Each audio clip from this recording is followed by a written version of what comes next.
오늘은 출애굽기 25장 10절에서부터 22절까지 말씀을 통하여서 하나님의 은혜의 말씀을 나누게 합니다. 이제 본격적으로 25장의 1절에서부터 어제 읽은 우리 9절까지 하나님께서 모세에게 성막을 명령하는 장면입니다. 어제는 성막을 말씀하면서 그 성막에 들어가는 각종 재료들, 그래서 예물을 하나님 앞에 올려드려라 라고 하나님께서 말씀해 주셨습니다. 그래서 하나님이 말씀하시는 식양, 모양대로 장막을 짓고 기구들도 그 모양을 따라 지어라. 하나님이 명령해 주셨죠. 그리고 오늘은 하나님께서 증거계, 제일 중요한 것 중에 하나가 뭡니까? 그것이 바로 증거계, 지성소 안에 있는 증거계를 말하는 것입니다. 10절에 그들은 조각목으로 궤를 짜되 길이는 2규빗 반, 너비는 1규빗 반, 높이는 1규빗 반이 되게 하고 너는 순금으로 그것을 싸되 안팎을 싸고 위쪽 가장자리로 돌아가며 금태를 두르고 금고리 넷을 부어 만들고 그 네 발에 달되 이쪽에 두 고리 저쪽에 두 고리를 달며 조각목으로 채를 만들어 금으로 싸고. 증거궤는 우리가 잘 아는 것처럼 법궤를 말합니다. 그 법궤는 사이즈가 어떠냐? 조각목으로 궤를 짜되 그 재료는 조각목입니다. 조각목으로 말할 것 같으면 어제 잠깐 말씀드렸는데 영어로는 아카시아 나무라고 말합니다. 그런데 우리가 생각하는 아카시아 나무가 아니에요. 어렸을 때 이제 봄에 아카시아가 막 열리지 않습니까? 그러면 아카시아 친구들하고 산에 올라가서 아카시아 꽃을 따느라고 꽃을 따서 아카시아는 먹기도 하고 그렇지 않습니까? 그 아카시아 향이 진동을 하는데 우리가 생각하는 아카시아 나무가 아니고 이제 킹 제임스 버전에는 시띠 나무라고 말합니다. 뭐 전혀 다른 나무죠, 어떻게 보면은. 그런데 이 성막의 모든 식양들 중에 나무는 바로 이 시띠 나무로 말해져요. 시띠 나무, 즉 조각목이죠, 조각목. 그런데 참 재밌는 것은 이 조각목은요, 그렇게 별로 이렇게 뭐랄까 볼품이 없는 나무입니다. 우리가 잘 아는 것처럼 레바논의 백향목, 다윗이 이제 하나님의 성전을 지을 때 레바논의 백향목을 준비하고 각종 진귀한 것들을 준비하지 않습니까? 그런데 이 아카시아 나무로 번역된 시띠 나무는 이 중동에 있어서 잎이 굉장히 뾰족하고 그리고 꽃이 잘 피지 않습니다. 그리고 수분 증발을 막게 하기 위해서 굉장히 단단하고요.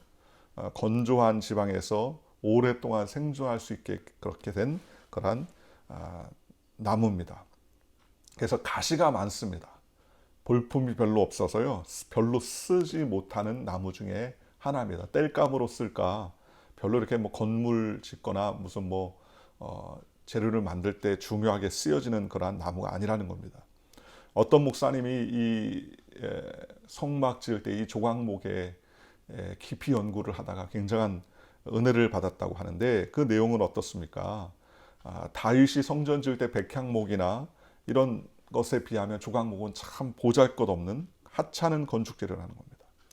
그런데 하나님께서 성막에 사용되는 모든 목재는요, 다른 나무가 아니라 조각목으로만 사용하는 거예요.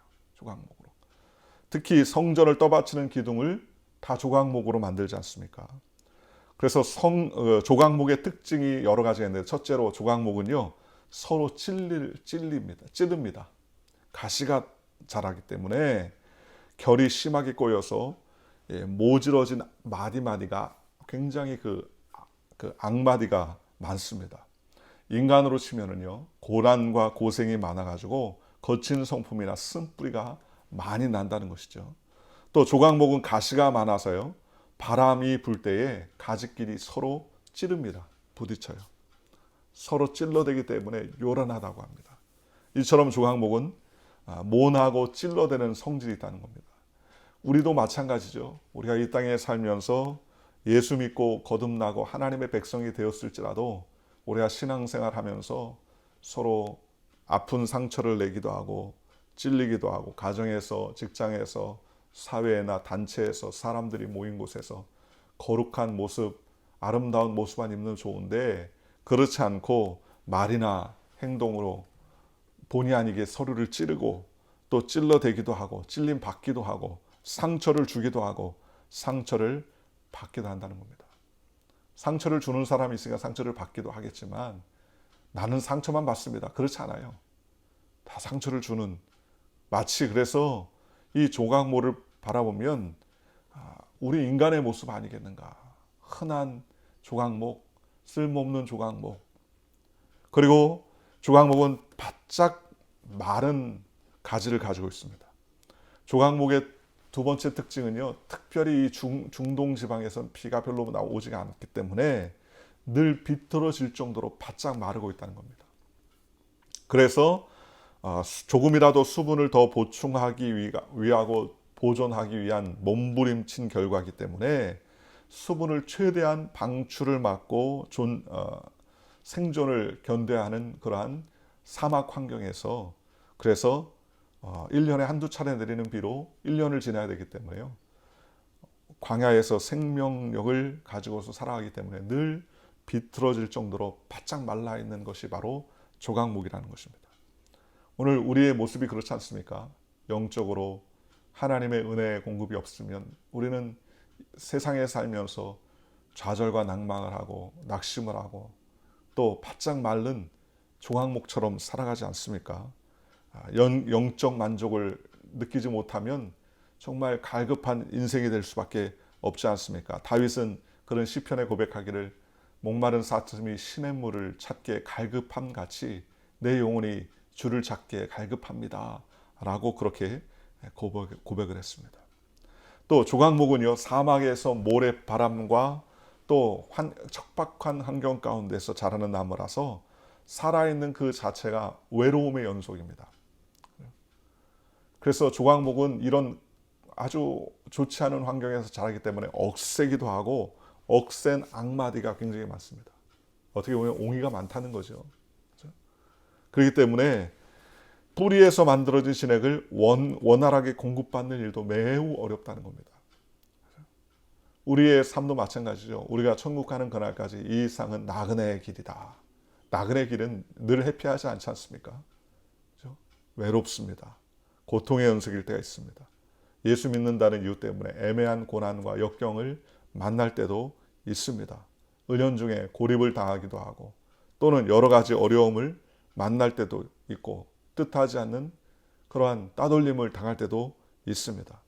결국 이 세상을 바라보면서 세상의 사람과 환경을 의지하지 않고 오직 하나님만을 바라봐야 된다는 사실을 우리는 늘 깨닫는다는 거예요. 예수님도 마찬가지죠. 예수님이 이 땅에 오셔서 하나님의 아들임에도 불구하고 예수님을 제일 잘 알 수 있고 알아야 하는 그런 바리새인이나 서기관이나 이러한 사람들에게 왕따를 당하시고 고난을 당하시고 십자가에서 우리를 위해서 몸짓고 피 흘려주셨지 않습니까?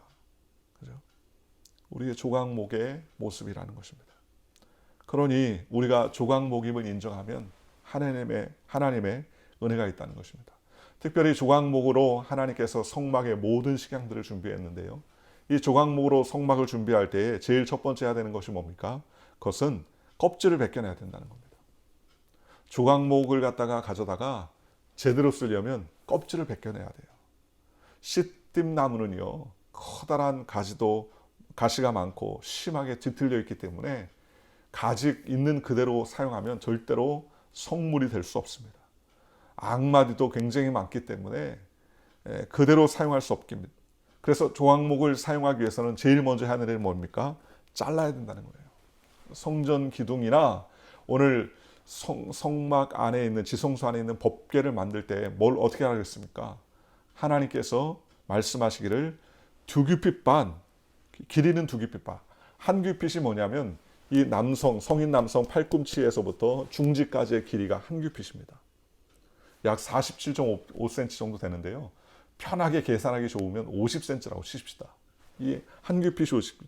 그러니까 2규핏 반이면 2규핏은 1m 아닙니까? 100cm. 그리고 반, 2규핏 반이니까 1m 25cm죠. 한 이 정도 되나요? 폭이? 그리 크지 않습니다. 너비는 한 규핏 반, 75cm. 너비는 75cm입니다. 75cm. 높이는 한 규핏 반. 높이도 역시 마찬가지로 한 규핏 반이니까 75cm. 제가 키가 180cm니까 중간이면 90cm 아닙니까? 허리가 90cm면 그거보다 조금 더 낮죠. 75cm 정도 되니까. 그러니 그리 크지 않는 조각목으로 그 법궤를 만드는 거예요. 이 법궤를 만들기 위해서 조각목을 첫째 어떻게 해야 된다고요? 잘라야 됩니다. 가지를 잘라내야 되고 먼저 재단을 해야죠. 나는 2m짜리 나무니까 나는 2m 그대로 쓰임 받겠다. 아닙니다. 잘라내야 돼요. 그죠? 하나님이 쓰시고자 할 때에 있는 그대로 쓰시는 것이 아니라 하나님의 수준에 맞게끔 자신을 내려놓을 줄 알아야 된다는 겁니다. 그렇잖아요. 내 모습, 내 억센 고집이 잘라지고 내 모난 모습이 잘려지고 하나님이 쓰시고자 할 때 내 모습이 꺾여지는 순종의 모습이 있을 때 올바로 쓰임받을 수 있는 것 아니겠습니까? 그죠? 그러니 순종할 줄 알아야 됩니다. 순종이라는 것이 주님 뜻대로 하옵소서라고 말할 수도 있지만 나는 부족해요. 나는 부족하다고 뒤로 빼는 것도 이것도 불순종입니다. 그렇잖아요. 하나님이 쓰시면 오늘 성막의 모든 재료가 조각목으로 되는 것 아니겠습니까? 하나님이 쓰시면 가능한 거예요. 나는 연약하기 때문에 아니라는 겁니다. 너무 사양하는 것도 역시 겸손이 아니에요. 순종하면 주님의 뜻대로 사용하는 겁니다. 마리아가 천사가 나타나서 말하지 않습니까? 지극히 높으신 하나님의 영광이 너에게 임했다. 내가 아들을 낳으리니 그 이름은 임마누엘이라 하라 했습니다. 처녀인 마리아가 뭐라 합니까? 나는 남자를 알지 못하는데 어찌 이런 일이 있을 수 있습니까? 지극히 높으신 하나님의 영광이 너를 덮어 성령으로 잉태하게 될 것이다 했습니다. 그러자 그때 마리아가 뭐라 합니까? 주의 계집종이오니 주의 말씀대로 이루어지리이다. 그게 순종이에요. 그게 겸손입니다. 그렇잖아요. 아니 나는 남자도 알지 못하는 처녀인데 어찌 그런 회개망측한 일이 있을 수 있습니까? 안 됩니다. 그럴 수 있잖아요. 그러나 마리아는 그렇게 하지 않습니다. 주의 계집종이오니 주님의 말씀대로 주의 뜻대로 이루어지리다. 순종합니다. 순종. 오늘 우리의 모습이 조각목이 잘려야 쓰임받는 것처럼 우리의 모난 모습이 잘려져 하나님께 쓰임받기를 주님의 이름으로 축원합니다. 두 번째로 잘려진 조각목은요, 껍질을 벗겨내야 됩니다. 앞서 언급했던 것처럼 가시가 많은 나무입니다. 나라는 껍질이 벗겨져야 하나님께 쓰임받는 거예요. 외식과 위선이나 내 안에 있는 더러움이 깨끗하게 껍질이 벗겨져야 된다는 겁니다. 그죠? 껍질이 벗겨진다는 것은 속살이 다 드러나는 것 아니겠습니까? 얼마나 어려운 일입니까? 쉽지 않은 일입니다. 그러니 내 능력, 내 힘, 내 지혜, 내 방법으로 하나님 쓰시는 것이 아니라 성령께서 우리의 속사람을 통하여서 사용하신다는 것입니다. 내 힘으로 쓰는 것이, 내 혈기, 내 지식, 또 내 방법, 내 성격대로 쓰시는 것이 아니라 하나님은 그것을 꺾어서 사용하시는 거예요. 보십시오. 베드로는 주여, 주님이 십자가 돌아가실 때 그렇게 되지 않도록 내가 막겠습니다. 나는 끝까지 주님을 따르겠습니다. 그때 주님이 뭐라 합니까? 닭이 울기 전에 내가 나를 3번 부인하리라. 물론 베드로는 예수님께 자신의 결단을 내비친 것이지만 그러나 자신의 어떤 인간적인 결단으로는 하나님을 쫓을 수 없다는 사실을 말씀하는 것입니다. 우리는 우리의 아집과 고집이 다 벗겨져야 됩니다. 그래서 하나님의 뜻에 맞게, 하나님의 치수에 맞게 조각목을 사용하여 필요에 따라 잘라서 쓰는 것처럼 우리도 하나님의 기쁘신 뜻대로 쓰임 받을 때에 감사하며 순종해야 된다는 것입니다. 그죠? 하나님 앞에서 우리가 내세울 게 뭐가 있겠습니까? 그죠? 하나님이 찾으시는 마음은 상한 심령이다. 그렇게 말씀하셨지 않습니까? 그러니 우리가 우리의 모든 모습을 내려놓고 하나님께 온전히 쓰임 받아야 됩니다. 그리고 세 번째, 조각목은 껍질이 벗겨지고 잘려진 조각목은요, 반드시 어떻게 했어요? 금으로 쌓아야 합니다. 금으로 쌓아야 돼요. 왜냐하면 내버려 두면요, 뙤약빛에서 내리치고 비틀어지고 갈라지면 금세 어떻게 해요? 부러집니다. 약해요. 금세 부러집니다. 또 조각목은요, 쉽게 습기가 차면 썩을 수밖에 없습니다. 그러니 하나님의 일에 금으로 쌓임 받아요. 내 아집, 내 모습, 내 뒤틀어진 모습이 아닌 이제 완전히 잘려지고 벗겨졌다면 이제 하나님의 영광으로 쌓임 받아야 된다는 겁니다. 그래서 오늘 성경에 뭐라고 말씀하십니까? 너는 조각목으로 궤를 짜되, 11절에 너는 순금으로 그것을 싸되 안과 박을 싸고 또 위쪽에 가장자리로 돌아가며 금태를 두르고, 금태를 두르고 금고리 넷을 부어 만들고, 직사각형의 모양의 법궤를 만들어서 그 나무 안과 밖을 다 금으로 싸는 거예요. 금으로. 그죠? 조각목은 조각목으로 사용하는 게 아니라 금으로 싸는 겁니다. 금으로. 그죠? 우리의 모습, 못난 모습이 아니라 그리스도의 영광으로 우리를 감싸주는 것입니다. 하나님의 은혜로 우리가 어떻게 쓰임 받을 수 있습니까? 하나님의 영광으로 덮을 때 쓰임 받는 거예요. 그죠? 그러니 나의 혈기가 내려놓고 주님의 은혜가 임해야 됩니다. 성령의 성품이 일어나야 된다는 겁니다. 금고리 넷을 부어 만들고, 금고리 넷, 고리가 있어요. 고리가 넷을 만들어서 그 법궤 밑에 이쪽에 두 고리, 저쪽에 두 고리를 답니다. 왜요? 조각목, 법궤는요, 조각목으로 만들어진 이 법궤는 사람이 손으로 잡으면 안 됩니다. 사람이 손으로 잡으면 하나님께서 치시는 거예요. 손으로 잡을 수 없고 어떻게 합니까? 궤를 만들어. 그래서 13절에 조각목으로 채를 만들고 금으로 싸고, 조각목으로 길게 봉을 만드는 것이죠. 그래서 메고 갈 수 있게끔 그 조각목을 길게 만들어서 그 안과 그 모든 것을 금으로 싸고, 그죠? 14절에 그 채를 궤 양쪽 고리에 꿰어서 궤를 매게 하며 채를 궤의 고리에 꿰은 대로 두고 빼내지 말지며 그랬습니다. 그러니 직사각형의 법궤 밑에 이쪽에 두 고리 저쪽에 두 고리 해서 이 조각목으로 봉을 만들어서 금으로 싸서 궤를 꽂아놓고 그걸 이동할 때만 끼고 나중에 빼고 그러지 말고 늘 걸어놓으라는 거예요. 이게 이제 유튜브로 하니까 이제 영상을 보여드리기가 어려운데 그림을 보여드리면 굉장히 이해가 쉽습니다. 그 다음에 내가 내게 줄 증거판을 궤 속에 둘지며, 증거판이 뭡니까? 하나님께서 이스라엘 백성 모세를 통해서 주신 율법이죠. 율법. 십계명 돌판이죠. 증거판이 돌판입니다. 돌판을 궤 속에 두고 그랬습니다. 그리고 또 두 가지가 그 안에 더 들어갑니다. 하나는 만나 항아리, 만나를 담은 항아리와 세 번째는 아론의 쌍난 지팡이. 말씀은 조각목 안에 들어와 있는 법궤 안에 하나님께서 십계명을 넣은 돌판을 들어라. 하나님 말씀을 말씀하는 것이죠. 그죠? 율법을 말씀하는 것입니다. 만나 항아리, 우리가 먹는 양식을 말하는 겁니다. 말씀이 우리 가운데 오신 것이죠. 그리고 아론의 쌍난 지팡이, 바로 그리스도의 부활과 영광을 우리에게 상징하는 것이죠. 전적인 하나님의 은혜로 죽은 나무가 다시 꽃이 피고 열매 맺게 되더라는 거예요. 그리고 순금으로 속죄소를 만들 때, 속죄소는 뭐냐? 쉽게 이야기하면 뚜껑을 만드는 거예요. 뚜껑. 법궤를 만들었다면 그 법궤를 덮는 뚜껑을 만드는 겁니다. 그런데 그것을 하나님 뭐라 하냐? 속죄소다. 그래서 순금으로 속죄소를 만들 때 길이는 2규빗반, 그죠?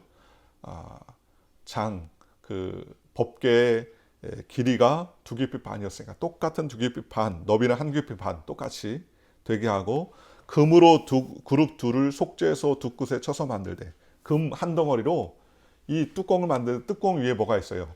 그룹 둘, 쉽게 말하면 두 천사가 그 덮개 모양의, 그 뚜껑 모양의 금을 쳐서 만들어라는 거예요. 한 그룹은 이 끝에서, 네모 반듯한 이 직사각형의 한 그룹은, 한 천사는 이쪽에서부터 날개를 펴고 또 한 그룹은 이쪽에서부터 날개를 펴서 날개를 쫙 펴서 앞으로 이렇게 덮으라는 거예요. 그리고 얼굴은 둘이 마주 보라는 거예요. 그래서 19절에 한 그룹은 이 끝에서 또 한 그룹은 저 끝에서 속죄소 두 끝에 속죄소와 한 덩어리로 연결할지며 그룹들은 날개를 높이 펴서 그 날개로 속죄소를 덮어요. 속죄소 그 전체 직사경을 이렇게 덮으라는 거예요. 날개로. 그 얼굴을 서로 향하여 속죄소를 향하게 하고. 그러니까는 그 가운데 중심에 그게 속죄소고요. 속죄소를 궤 위에 얹고 그랬습니다. 뚜껑처럼 궤 위에 얹고 4개 줄 증거판을 궤 속에 넣어라. 22절에 거기서 내가 너와 만나고 속죄소 위 곧 증거궤에 있는 두 그룹 사이에서 내가 이스라엘 자손을 위하여 내게 명령할 모든 일을 내게 이르리라. 그 속죄소 위에 하나님이 임하시겠다는 거예요. 거기서 너희를 만나. 거기서 왜 이스라엘 만납니까? 거기에서 1년에 한 번씩 대제사장이 짐승의 피를 받아서 지성소 안에 들어가서 이 속죄소 위에 붓는 거예요. 부으면 하나님께서 그 피를 받으시고 그 죄를 사하는 겁니다. 사는 겁니다. 그리고 하나님께서 그 속죄소에서 이스라엘에게 행하실 모든 명령과 말씀을 하나님께서 말씀하신다는 것이죠. 그 안에 증거판을 궤 속에 넣어라. 증거판, 법궤죠. 증거판, 십계명 돌판을 말합니다. 무엇을 상징합니까? 말씀이죠. 말씀, 누구를 상징합니까? 말씀이 육신이 되어 오신 예수 그리스도를 상징합니다. 그러니 예수 그리스도의 은혜로 말미암아 하나님이 우리를 만나 주신다는 언약입니다. 무엇을 상징합니까?